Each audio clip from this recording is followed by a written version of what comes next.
তোফাজ্জলকে যারা হত্যা করেছে তারা সমন্বয়কারী অথবা সমন্বয়কারীদের সমর্থক।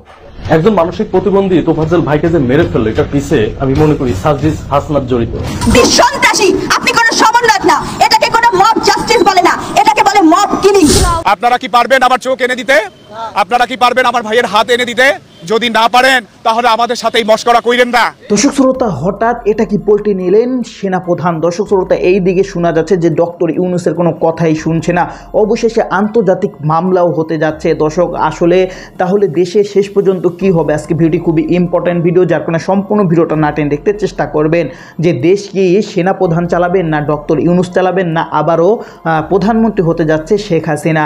তো কথা না বাড়িয়ে চলুন আমরা ভিডিও মূল আলোচনা চলে যাই। ভিডিও মূল আলোচনা চলে যাওয়ার আগে আপনার কাছে আমার ছোট করে একটু, আপনি প্রত্যেক মুহূর্তের আপডেট পেতে চাইলে অবশ্যই চ্যানেলটি সাবস্ক্রাইব করে দেবেন এবং পাশে থাকা বেল আইকনটি ক্লিক করে দেবেন, তাহলে প্রত্যেক মুহূর্তের আপডেটগুলো সবার আগে পৌঁছাবে আপনার কাছে। তো সব কথা না বেরিয়ে চলুন আমরা আসলে ঘটনাটি তাহলে বিস্তারিত দেখে আসি।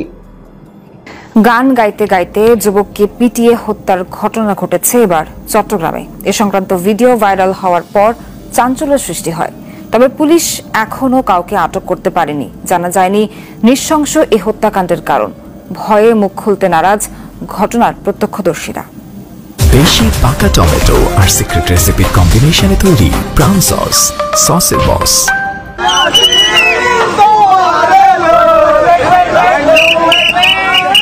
উল্লাসরত এই যুবকদের কেউ চট্টগ্রামের আঞ্চলিক গান গাইছেন, কেউ বাঁশি বাজিয়ে তাল মেলাচ্ছেন। মাঝখানে নীল রঙের গেঞ্জি পরা এক যুবকের দুই হাত বাঁধা স্টিলের পাইপের সাথে। গান গাইতে গাইতে যুবকটিকে এমন নৃশংস নির্যাতনের ঘটনাটি এখন ছড়িয়ে পড়েছে সামাজিক যোগাযোগ মাধ্যমে। সামাজিক যোগাযোগ মাধ্যমে ছড়িয়ে পড়া সেই ভিডিওটি দেখে বোঝা যাচ্ছে যুবকটিকে নির্যাতন করা হয়েছিল চট্টগ্রামের ২ নম্বর গেট মোড়ের এই চত্বরটিতে। কি ঘটেছিল সেই যুবকটির পরিণতি, কি তার পরিচয়, সেটি আমরা জানতে চাই। ঘটনাটি ১৪ আগস্ট রাতের, তবে জানাজানি হয় এতদিন পর। সেদিনকার মতো ভয়ে এখনো চুপ আশপাশের প্রত্যক্ষদর্শী দোকানদাররা। এটা রাত্রের ভিডিও, তো এখানে একজন রাত্রেবেলা বসে, আপনি ওনাকে যদি দেখান বিষয়টা তাইলে উনি বলতে পারবেন। এই চত্বরে একটা ছেলেকে বেঁধে নির্যাতন করা হয়েছিল, আপনারা কি দেখছিলেন? তবে এই বৃদ্ধ স্বীকার করেন ১৬ শহর ২ নম্বর গেটের এই ট্রাফিক চত্বরেই ঘটনাটি ঘটেছিল। দেখছিলাম এই জায়গায় মারছে না, ওই মোড়টাতে। কারা মারছিল? কারা মারছে বাবা বলতে পারবো না, ছাত্র দেখছি, ছাত্র অঙ্কে মারে কারা আমরা জানি না। পিটিয়ে হত্যার পর প্রবর্তক মোড়ে রাস্তার পাশে ফেলে রাখা হয় যুবকের মরদেহ। তার স্ত্রী গিয়ে শনাক্ত করেন।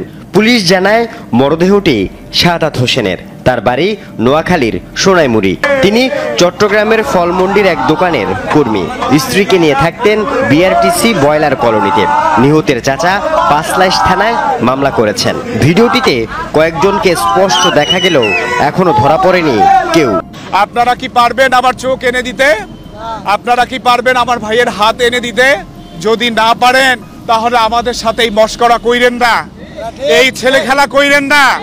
আমার একমাত্র আশ্রয়, বর্ষাস্থল, আশ্রয়ের জায়গা এখন আমার চিফ অ্যাডভাইজার, ওনার সঙ্গে আমি একটু দেখা করতে চাই। আমরা আসছি ওনার সাথে মিট করার জন্য, আর কোনো কিছুর জন্য না। আমরা ওনার সাথে আমরা একটু আমাদের দুঃখের কথাগুলো শেয়ার করব। আমরা এই জন্য স্বাধীনতা করি নাই, আমরা এই জন্য বৈষম্য হোক সেটা আমরা চাই না। আমরা চাই যে আপনাদেরকে আমরাই সরকারে প্রতিষ্ঠিত করেছি যে আপনারা রাষ্ট্রের সমস্ত জায়গায় আপনারা সংস্কারের পদক্ষেপ নিয়েছেন, কিন্তু আপনাদের প্রথম এবং প্রায়োরিটি দেওয়া উচিত ছিল আমরা যারা নিহত এবং আহত হয়েছি তাদের প্রতি। উনি যদি ক্রিকেটারদের সাথে গিয়ে দেখা করতে পারে, আমরা কি আমাদেরকে একটু দেখতে যেতে পারেন না? আমরা এখানে আসছি আপনার সাথে দেখা করতে, আমাদেরকে এখান থেকে একটু ভিতরে যাওয়ার কি সুযোগ করে দেওয়া যায় না?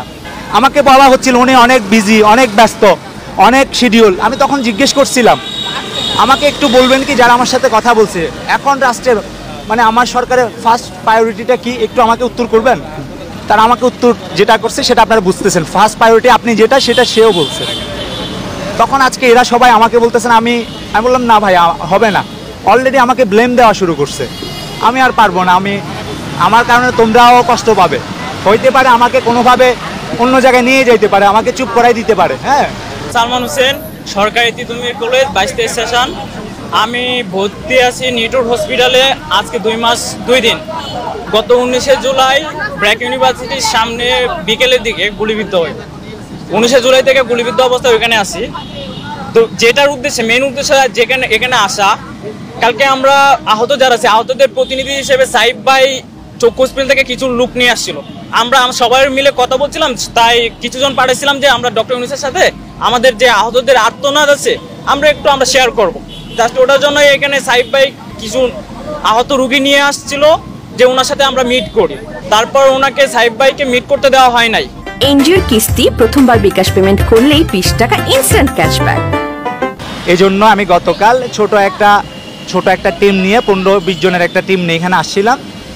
তারপরে আমাকে অনেকভাবে ব্লেম দেওয়ার চেষ্টা করে আমি নির্দিষ্ট কোনো গোষ্ঠীর হয়ে, নির্দিষ্ট কোনো দলের হয়ে আসছি কিনা, নির্দিষ্ট কোনো এজেন্ডা বাস্তবায়ন করার জন্য কিনা আমাকে ব্লেম দেওয়া হয়।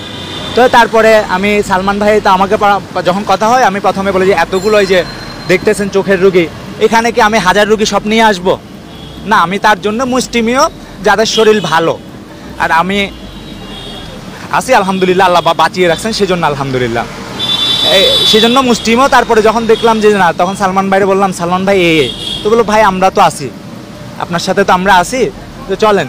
প্রত্যেকটা ঘাটের পানি খাওয়া যখন শেষ। তো দর্শক, আপনার ভিডিও দেখলেন, ভিডিও দেখে যদি আপনার কোনো মন্তব্য থাকে তাহলে অবশ্যই কমেন্ট বক্সে কমেন্টে আপনার মূল্যবান মন্তব্য জানিয়ে দিবেন। দর্শক, এখন আমরা পরবর্তী একটি ভিডিও দেখব যেটার দ্বারা আমরা আরও কিছু তথ্য আমরা জানতে পারবো। দর্শক চলুন আমরা সেই ভিডিওটি বিস্তারিত দেখে আসি। ডক্টর মোহাম্মদ ইউনূসের বিরুদ্ধে আইনি পদক্ষেপ ও বাংলাদেশের মানবাধিকার পরিস্থিতি নিয়ে উদ্বেগ জানিয়েছে জাতিসংঘ। ডক্টর মোহাম্মদ ইউনূস সহ 14 জনের বিরুদ্ধে আপনার অভিযোগ গঠন করেছে। তোফাজ্জলের কোন আত্মীয় স্বজন অথবা এজাহারকারী আদালতে উপস্থিত ছিল না। আজকে এই মামলাটিতে বাদী পক্ষ হিসেবে নিয়োজিত হওয়ার জন্য আবেদন করি। তোফাজ্জলকে ফোন করছে সমন্বয়ক, এটা বলেন না কেন? একজন মানসিক প্রতিবন্ধী তোফাজ্জল ভাইকে যে মেরে ফেললো, এটার পিছে আমি মনে করি সার্জিস হাসনাত জড়িত। 1.5 মাসের অন্যায় অফিসার ব্যর্থতা বিগত 17 বছরকে হার মানিয়েছে। এর দায় সমন্বয়ক থেকে শুরু করে উপদেষ্টারা এড়াতে পারবেন না। বাংলাদেশের আইনজীবীরা ডক্টর ইউনূস সহ মোট 14 জনের বিরুদ্ধে হাইকোর্টে মামলা দায়ের করেছেন। বিস্তারিত জানতে সাথে থাকুন। আসিফ মাহমুদ ডক্টর ইউনূস বাংলাদেশে যদি শেখ হাসিনা সরকারকে 45 মিনিট টাইম দিয়ে যায়, তাহলে আমরা 15 মিনিটও টাইম আপনাদেরকে দিব না। 5 আগস্টের পর থেকে যে পরিমাণ মানুষের উপর অত্যাচার, মিথ্যা মামলা, প্রাণহানি হয়েছে তা বিগত 17 বছরে হয়নি বলে দাবি করেছে শিক্ষার্থীরা।